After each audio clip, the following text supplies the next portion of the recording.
whether they want to hear it or not. The Lord always sends forth watchmen to warn. He always does. He never does anything till He warns. The gospel of accommodation. Now, to accommodate means to adapt. It means to make suitable or acceptable. It also means to adjust, to make something very convenient. It means to yield to the desires of others, to placate them.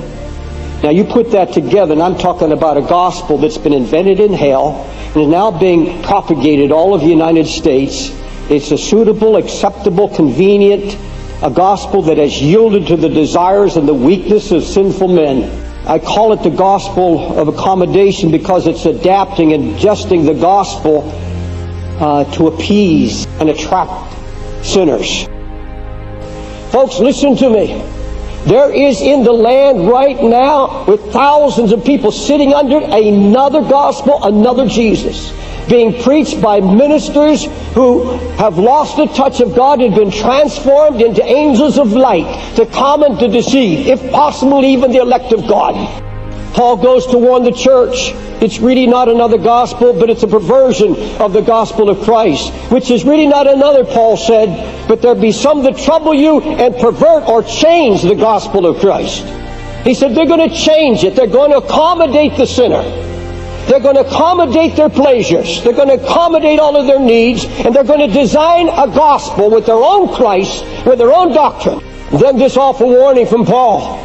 But though we or an angel from heaven preach any other gospel unto you but that which we preached unto you, let him be accursed. Let him be accursed. Folks, I didn't say that. The Apostle Paul said it. If anybody preach another gospel, what you've heard, if anyone preach anything but the crucified Christ, if anyone preach anything that appeases man in his sin, that's not the gospel you heard from me, Paul said, and anyone preaches another, let him be accursed. And I tremble when I hear Paul warn us that Satan's going to come right into the church, disguised as an angel of light. He's going to infiltrate into the church with his own ministers. They'll come angel-like, he said, preaching a false gospel of righteousness. For such are false prophets, false apostles, deceitful workers, transforming themselves into the apostles of Christ. And no marvel, for Satan himself is transformed into an angel of light. Therefore it's no great thing if his ministers also be transformed as the ministers of righteousness, whose end shall be according to their works. Paul said they're going to come and they're going to glory in the flesh. They're going to glory in their might, their money. They're going to glory in their bigness, their numbers, and they're going to glory in the fact that they're so contemporary. What I love about our church is you have different races, different faces, different backgrounds, but people are committed to one cause, and it makes. So it's not a sin in your church to have an abortion? That's the kind of conversation we would have, finding out your story, where you're from, what you believe. Work through it, like talk yeah, about I mean, God's the judge. People have to live to their own convictions, and I think if I have to tell you.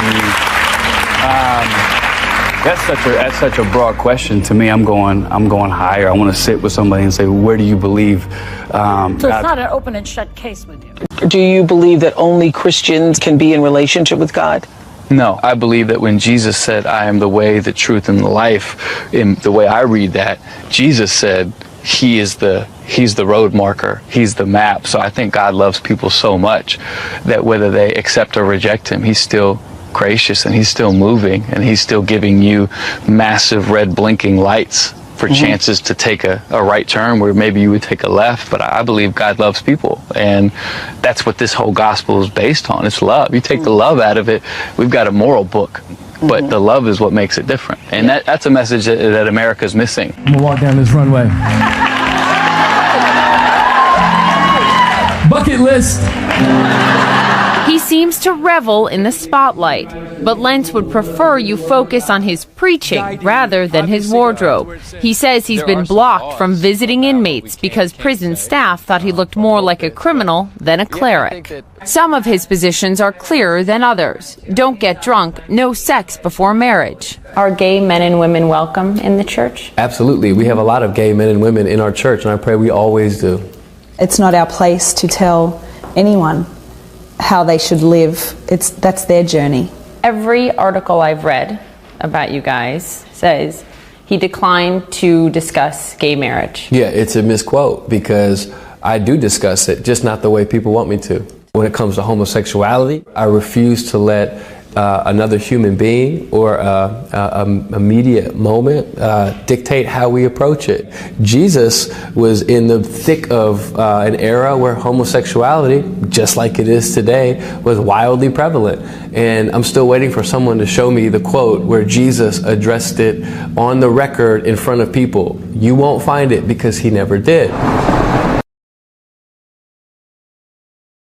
Of those religious Bible people who seek the affection, the applause of the ungodly.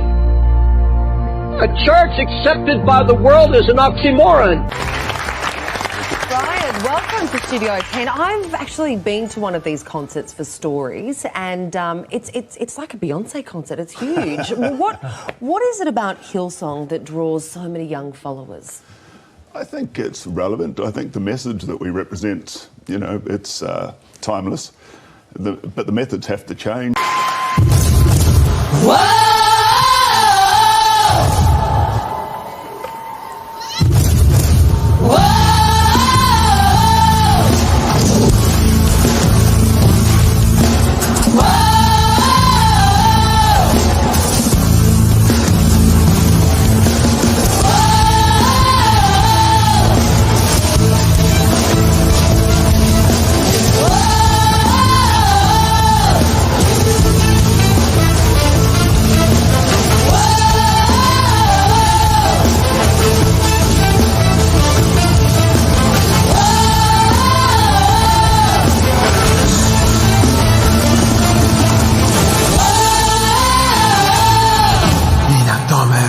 Det här är stunden vi väntar på.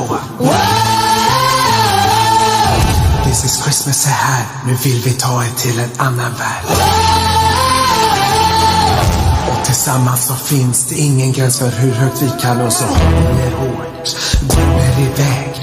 Låt det bli något som lyfter er. Don't fight this coming for your manager. It's only this moment, don't care what comes after. Your favorite dream, can't you see it getting closer? Just surrender, cause you feel it, feeling taking over. It's fire, it's freedom, it's flooding over. It's the creature in the puppet and you find it motion. Something breaking at the brink of every voice holding on. So tell you, do you...